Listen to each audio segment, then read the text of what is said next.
내 몸 확당, 만성염증과 암의 비밀을 풀다. 우리 이제 9번째 단락에서 암 조직의 발생 3번째 시간을 하고 있습니다. 지난 첫 번째, 두 번째 시간에서 좀 이야기가 좀 다른 방면으로 많이 샜던 것 같습니다. 암 조직의 발생에 대한 본론을 얘기를 해야 되는데 이야기가 길어지다 보니까 좀 지연된 점 사과드리겠습니다. 우리는 활력이 지나치다 보면 저는 암이 발생한다고 이야기하고 있습니다. 그것은 그 아이디어는 제 만성염증인 한선염, 겨드랑이에 아포크린샘의 염증, 그 땀샘 염증이라고 보시면 되는데요. 그것이 발생하던 순간을 몇 차례 목격하면서 그 염증은 물론 한두 달이 지나도 낫지 않습니다. 만성염증이라는 거죠. 만성염증은 치료할 수 없는 것도 포함해서 국소적인 부분적인 원인이 있어서 염증이 일어난 경우도 만성염증을 볼 수 있는데요. 낫지 않는 염증이다.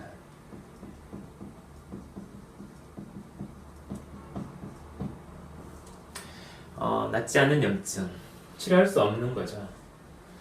치료할 수 없는 염증이 발생할 때의 상황, 가립구 과다증, 가립구 증가증이 존재하고 그런 상황에서 숨 막힐 것 같은 그런 스트레스 상황에서 만성염증 조직이 태동하던 그런 상황에서 암 조직이 생겨나는 것을 추론하고 있습니다. 그런 내용은 그 암에 대해서 자연 치유를 연구한 아보 도우로 교수의 영향도 적지는 않았습니다. 아보 도우로 교수는 책에서 많은 이야기를 전달하고 있는데요. 물론 이 책의 내용을 읽다 보면 틀린 내용도 제법 있습니다. 물론 일반인이 구별하기는 쉽지는 않겠지만 틀린 내용이 제법 있음에도 불구하고 굉장히 중요한 관점의 전환에 대한 이야기를 하고 있습니다. 그것은 암의 발생에 대해서 물론 포커스가 맞춰져 있습니다. 암의 발생에 있어서 우리는 그 발암 물질에 의해서 암이 발생한다 라고 하는 것이 기존의 관념이었죠. 그런데 이제 다른 관점을 이야기하는 거죠. 면역력이죠. 이런 이야기는 이 책이 많은 아보 교수님의 여러 가지 책들이 많이 번역이 되었고 이렇게 알려지고 하면서 지금은 많은 대중들이 차라리 내가 좀 몸에 해로운 음식을 안 먹는 것보다는 기쁘게 면역력을 기쁘게 살면서 면역력을 강화시키는 게 좋겠다 이런 얘기가 TV 프로그램에서도 나올 정도로 많이 알려졌는데요. 암의 원인이 외부에 있지 않고 내부에 있다는 아부 교수의 어떤 주장이 점차적으로 많이 퍼지고 있다라고 생각이 됩니다. 저는 2주 이상 가는 낫지 않는 염증, 어떤 약으로도 치료되지 않는 이런 염증을 겪으면서 비슷한 상황에서 암 조직도 생길 수 있겠다라는 추정을 하기 시작했고 그런 내용들이 아보 교수의 암에 대한 이야기, 그러니까 스트레스, 면역력의 저하는 극단적으로 대체적으로 스트레스에 의해서 나타나는데 이런 스트레스에 의한 공통점이 있었던 거죠. 스트레스에 의해서 만성염증이 생기는 것과 그리고 암 조직이 생기는 것을 공통적으로 이렇게 뭔가 관련성이 있겠다라고 생각을 할 수 있습니다. 임상적으로 이제 우리가 환자를 볼 때 암 환자나 일단 만성염증 환자나 이렇게 외과나 내과 의사분들 많이 보시는 분들은 2주가 넘어가는 염증에 대해서 2주 동안 2주 이상 낫지 않는 염증에 대해서 암의 가능성을 얘기한다고 제가 동영상에 유차례 설명을 드렸는데요. 물론 아직까지는 점점 조금씩 얘기하는 말씀을 드리는 단계고 이 부분에 대해서 만성염증과 암을 동일 비슷하게 볼 수 없다라는 가정은 계속 존재하고 있습니다. 그리고 더 많은 자료를 앞으로 제시하게 될 거고요. 제 그 한선염에 대해서는 자세한 자료는 다음 만암 비풀이 끝난 이후에 다른 단락인 염증 파트로 갔을 때 좀 더 소개될 기회가 있을 것 같습니다. 저는 활력이 지나쳐서 우리 몸이 뭔가 궤도를 이탈했다. 우리가 이제 탈선을 한 거죠. 정상적인 몸에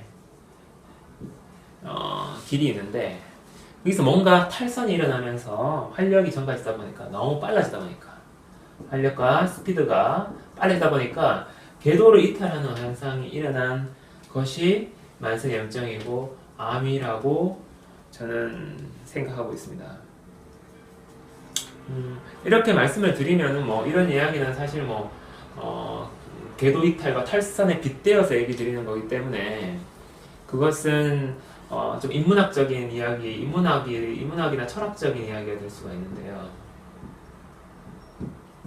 이것이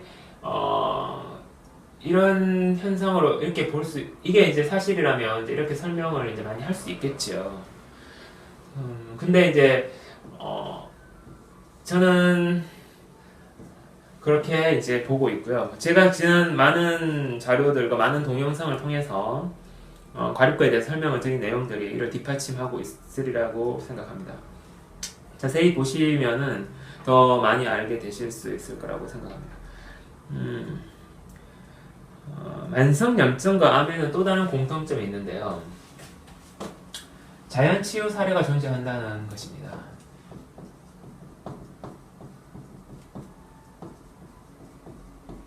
자연치유 사례가 존재한다. 이건 무슨 얘기입니까?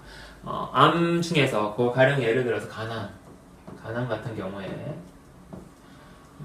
간 이식 수술 외에는 간암을 치료하는 방법은 지금은 없죠.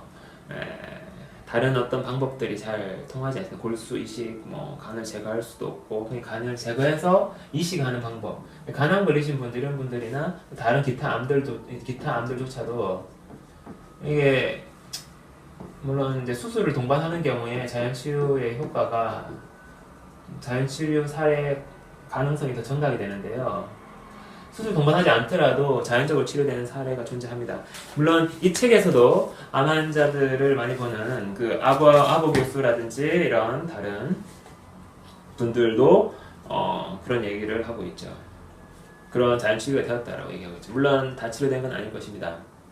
그러나 그렇게 해서 치료된 사례가 많이 있다라고 얘기를 하고 있죠. 그러면 그런 게 있었다는 뜻이고, 저 같은 경우에는 치과 의사이기 때문에 암 환자를 많이 볼 수는 없는 위치입니다. 암 환자가 저를 찾아오진 않겠죠. 치과 의사니까요.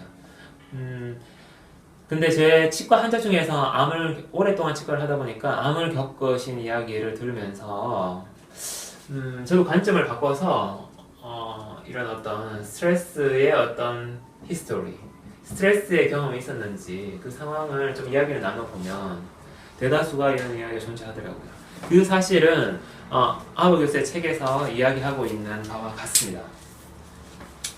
그쪽 책에서는 그런 관점을 좀 전환해서 우리가 발암물질 쪽으로 보지 말고 면역력의 저하로 가서 공통적으로 면역력의 저하가 존재하더라라고 아버 교수는 이야기하고 있고, 저 역시 얘기를 해보니 그런 게 있었죠. 또 다른 특징이 있는데 밤에 잠이 안 오는 밤이 있었다.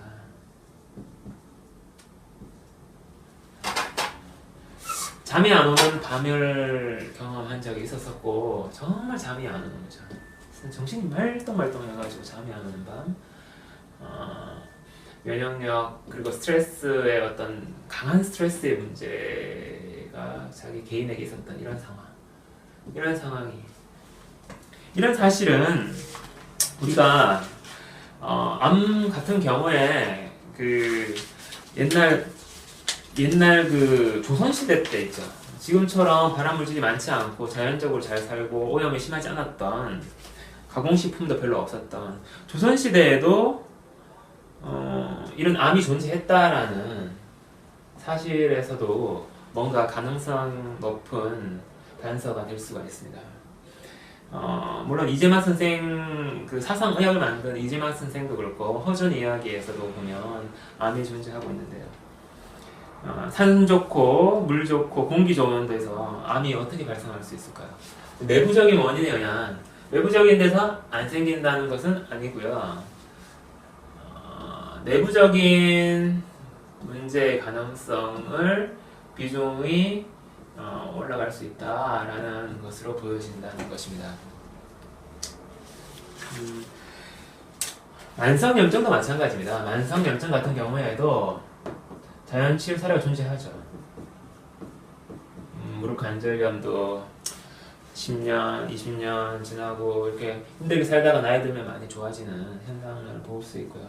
나이 드시면은 이제 만성염증들이 많이 감소되고 하는 현상이 있습니다. 물론 그것은 뭐 골수의 작용이 골수에서 가립골을 만드는 작용이 약해지면서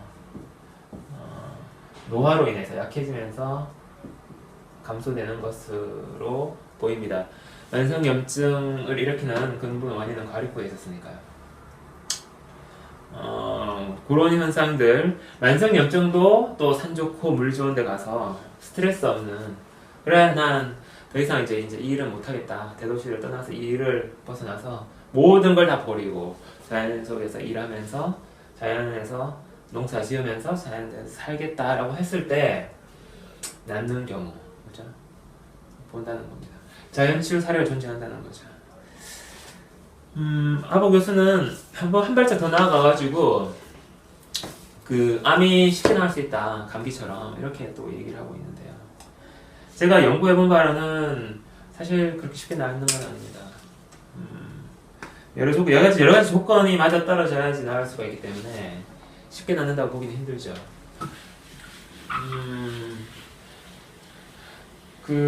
오히려 뭐 만성염증과 암 두 가지를 비교하자면 만성염증이 더 낫기가 힘든 것 같아요.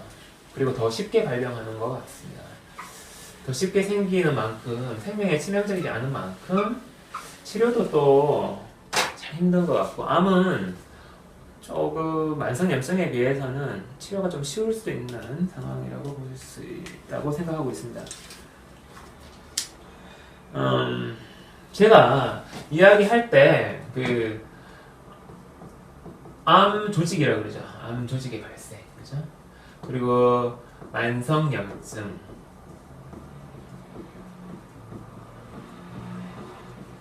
만성염증 조직이라고 그러는데요. 이 조직. 제가 왜 조직이라는 이야기를 벌써 동영상에서도 상당히 앞쪽에서부터 지금 조직이 생긴다, 조직이 만들어진다, 이게 이제 점점 커질 수 있겠죠, 그죠? 조직이 만들어진다, 점에서부터 시작된 조직이 커진다, 이렇게 이야기를 드렸고, 근데 어떻습니까? 기존의 우리 의학에서는 암세포라고 얘기하죠. 저는 왜 세포라고 얘기하지 않고 조직으로 이야기를 할까요? 그거는 뭐 생명의 특성하고도 관련이 있습니다.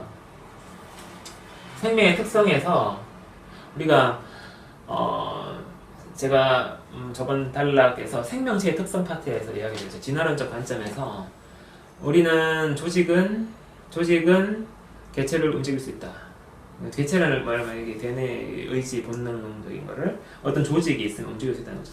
비만한 사람은 식욕을 억제하기가 매우 힘들어집니다. 그래서 그 사람이 살을 뺀다면 식욕이 조절이 쉬워집니다. 그거는 살 조직의 특성이라고 보면 되거든요. 조직의 생존을 위해서 개체를 먹게 만들거나 음식을 먹고 싶게 만들거나 이렇게 막 변화시킬 수가 있다는 거죠. 암세포들이 생기는 거는 저는 중요하게 보지는 않습니다. 암세포 같은 경우에는 마부교수도 얘기하고 있지만 우리 몸에서는 많은 암세포들이 생기고 있고 그것들이 임파부에 의해서 치료되고 있다라고. 주로 뭐겠습니까? T겠죠. B보다는 T입니다. B세포, T세포. 잘 모르시는 분들은 B세포, T세포를 찾아보십시오. B세포가 어떤 거고 T세포가 좀 알게 되는데 이거 나중에 또 후반 좀 더 지나서 좀 더 이런 이야기를 할 때가 있을 것 같습니다. 제 논문에도 포함되어 있는 내용이기 때문에 일단은 임파부에 의해서 암세포는 많은 곳에 생기고 있지만 정리가 되고 있다. 잘못된 세포가 생겨나는 거죠. 우리 몸을 만지다 보면은 불량품이 생겨날 수 있습니다. 그죠? 불량세포가 생겨날 수 있고 그것은 치료될 수 있다. 그러나 조직의 형성은 다르다는 거죠. 조직을 만드는 거는 제가 말씀드렸듯이 개체의 강한 필요에 의한 겁니다. 달리 말하면은 힘든 삶을 지탱하기 위해서 이렇게라고 볼 수 있는데요. 개체의 강한 필요에 의해서 조직을 만들게 되기 때문에 만성염증 조직은 저는 많이 만들어 봤고요. 제가 만드는 게 아니라 이제 만들어졌던 걸 많이 경험을 했으니까요. 이 염증 조직이라고도 하죠. 만성염증 조직이 좀 긴데 염증 조직이라 그래도 대체로 만성염증이라고 얘기하기가 쉽습니다. 왜냐면은 물론 이제 염증 조직하고 염증 조직에서 만성적인 것도 있고 급성적인 것도 있을 수 있는데 일단 조직이 있으면은 그거는 어떤 특정 부위에 국한된 거기 때문에 국소적이라고 봐야 됩니다. 염증 조직은 덩어리가 있는 거니까 우리가 땀띠가 났다, 여드름이 났다 여기에 나는 거죠. 엉덩이에도 나고 온몸에 나는 건 아니니까요. 그렇죠? 온몸에 있는 경우라도 그 조직들을 이렇게 볼 수가 있기 때문에 온몸에 피부에 있는 거기 때문에 아토피 같은 경우에도 피부에 있다라고 봐야 되기 때문에 국소적인 걸 봐야 되는데 국소적 염증 조직 그리고 낫지 않으면 만성염증인데 우리가 여드름 같은 경우는 안 나으니까 해수에도 신경 쓰지만 가끔 땀띠가 난다든지 여름에 뽀드락지 같은 게 이렇게 종기는 이렇게 해서 또 나는 경우도 있지만 잘 안 나는 경우도 있긴 하지만 대체로 잘 나갈 것입니다. 그리고 땀띠가 났다거나 아니면 작은 이렇게 발진 이렇게 그죠? 이렇게 빨갛게 피부가 올라왔을 때라든지 아니면은 점막이 아파가지고 헐었을 때 이럴 때 염증 조직 그냥 2, 3일 지나서 2에서 3일 정도 지나서 낫는 것을 가지고 염증 조직이라고 잘 얘기하지는 않습니다. 결국에는 염증 조직 그리고 쉽게 대중들이 이야기하는 그 염증이 생긴다 이렇게 할 때 그죠? 감기가 들었다고 염증이 생긴다 그러지는 않죠. 온몸이 아프다, 감기, 몸살이다 이런 식으로 얘기하지 염증이 대중들이 얘기하는 염증이 생겼다라는 이야기는 염증 조직이 생겼다는 이야기고 그것은 잘 낫는 거라면 말도 하지 않습니다. 그죠? 잘 안 낫는 염증 조직이 생긴 거죠. 그것은 반드시 국소적일 겁니다. 그죠? 몸이 전신적으로 염증을 앓는 경우는 몸이 아파서 온몸이 아파서 누워있는 경우라든지 아니면 열이 나는 경우라고 볼 수가 있겠죠. 이렇게 일단은 해석을 하시면 되겠고요.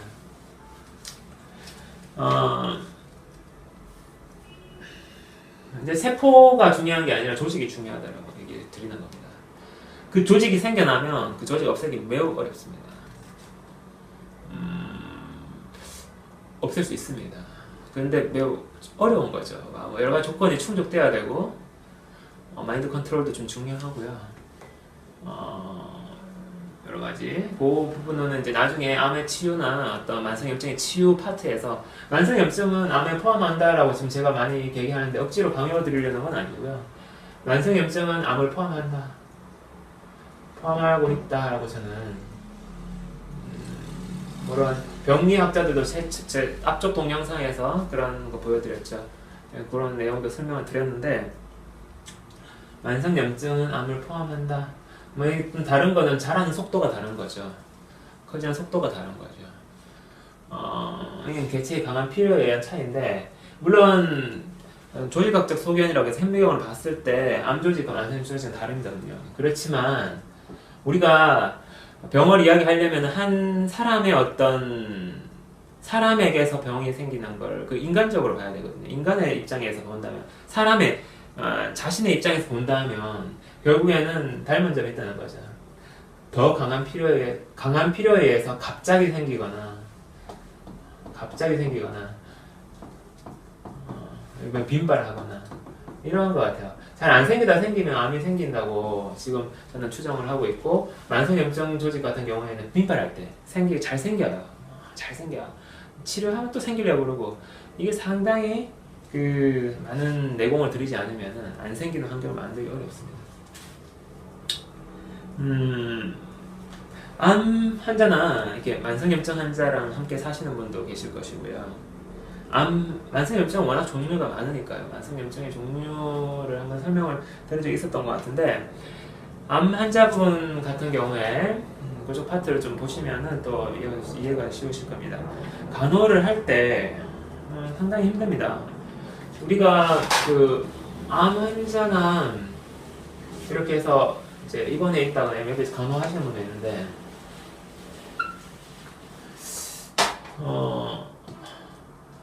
환자, 뭐 대부분의 많은 환자들이 물론 그렇기도 합니다. 죽음에 직면해 있어가지고 그런 것도 보이는데, 죽음에 직면한 어떤 뭐 스트레스 같은, 죽음 직면한 스트레스. 그렇지만 자기가 암이라는 걸 알게 된 환자는 오히려 이게 스트레스 별로 없어요. 물론 많이 있는 분도 있지만 그냥 뭐 초탈합니다. 그냥 어쩌겠습니까, 그죠? 어쩔 수 없다, 뭐 이런 분위기죠. 여기 보면은 죽을 수 있다. 그러나 치료하면 또 많은 길이 있으니까요, 그죠? 이렇게 노력을 또 할 수 있는 길이 있으니까, 이제 죽을 수 있다라는 어떤 그런 상황에 다다랐을 때 사람들은 좀 냉정해지는 경향이 있죠.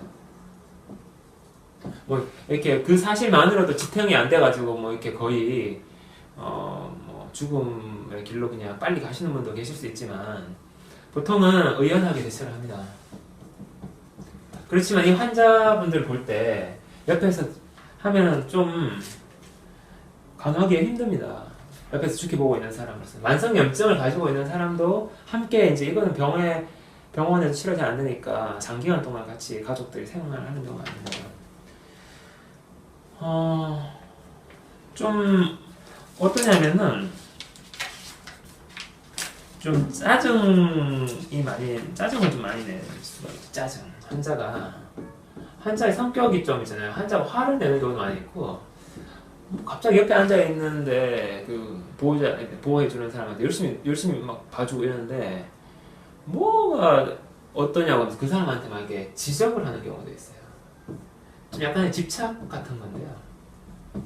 뭔가 남편이 아파서 부인이 간호하고 있다면, 부인이 그 아픈 와중에도 그 부인의 뭔가 싫어하는 모습이 나타나면은 그걸 있잖아요, 얘기를 해서 기분 나쁘게 만드는 경우도 있죠. 사실 이게 다 과립부 과다 증상인데요. 나을 때 이런 현상이 많이 일어나요. 나을 때 암이나 이런 것들이 조직이 줄어들 때, 줄어들 때, 조직 참 줄이기가 어렵고 완전 소멸하기는 상당히 어렵습니다. 줄어들 때. 저도 여러 가지 경험을 지금 많이 또 했었고, 나중에 정리해서 또 설명을 드리기 위해서 준비도 계속 하고 있는데요. 조직이 줄어들 때, 나을 때 가리고 가다 현상이 오면서 막 이렇게 짜증이 나고, 막 그냥 뭐 평상시에 딱 그 마음에 안 들던 거는 더 그냥 그거다 싶으면 있잖아요. 그게 또 나왔다 싶으면은 그냥 막 얘기하면서 때로는 갑자기 화를 내는 경우도 있고요. 병이 가능한 게 그래서 힘듭니다. 이게 이제 왜 이제 병원 가는 왜 이게 이제 선생님이 아프니까 그런 거야. 우리는 아프니까 힘드니까 막 치료하고 병과 싸우느라고 힘드니까 짜증이 막 나는 거야. 응? 이렇게 이야기를 하죠. 다 이해를 해주고, 그래 이제 뭐 암이 걸려서 이제 언제 죽을 가능성도 있고 얼마나 본인은 마음이 어렵겠어. 이해를 하죠. 아프니까 힘드니까 자기 생명에 위험하니까, 그죠? 생명에 위험하니까. 이해하죠? 저는 그렇게 보지 않습니다. 짜증, 화, 지적, 집착. 이렇게 집착하는 현상, 이런 현상들은 가리고 가다 증상입니다. 가리고 가다 증상은 조직이 나올 때 조직에서 이렇게 떨어집니다. 떨어져서 우리 혈류 중에 있는 가리고가 혈류, 그죠? 조직에 붙어 있는, 모여 있는 것과 혈류에 전반적으로 펴져 있는 거하고 다르죠. 혈류에 전반적으로 퍼져 있는 경우에는 혈류 농도가 상승하겠네요. 농도가 상승. 그래서 막 이렇게 뭔가 가리고 가다 돼가지고 막 활력이 막 나오는 거예요. 막 갑자기 화를 낼 수 있고 막 짜증을 내면서 뭔가를 막 폭발시키고 싶은 욕구가 생기는 거죠. 그래서 사실 연민을 가지면서도 간호하시는 분들이 상당히 힘들 수가 있죠. 가족들도 뭐 알코올 중독 같은 경우에도 비슷한 경우인데요. 알코올 중독 되시는 분들, 이렇게 이제 심하지 않게 장기간 계속 지속되니까 이런 증상이 가족들이 그냥 아예 안 보는 경우도 있더라고요. 네, 그냥 병원에 격리해서 하는 경우도 있고.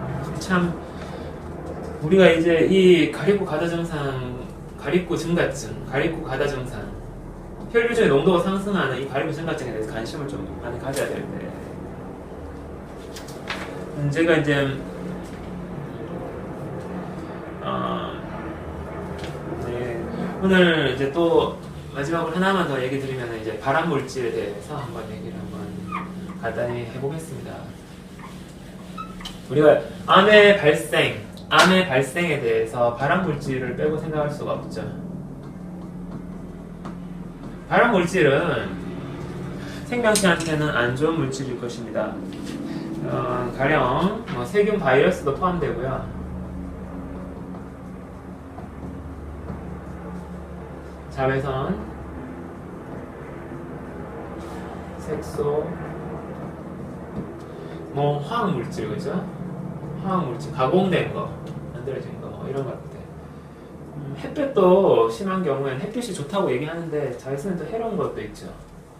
모든 게 이게 양단이 있는 것 같아요. 좋은 면이 있는 것이 나쁜, 또 지나칠 때는 해로울 수 있는 거.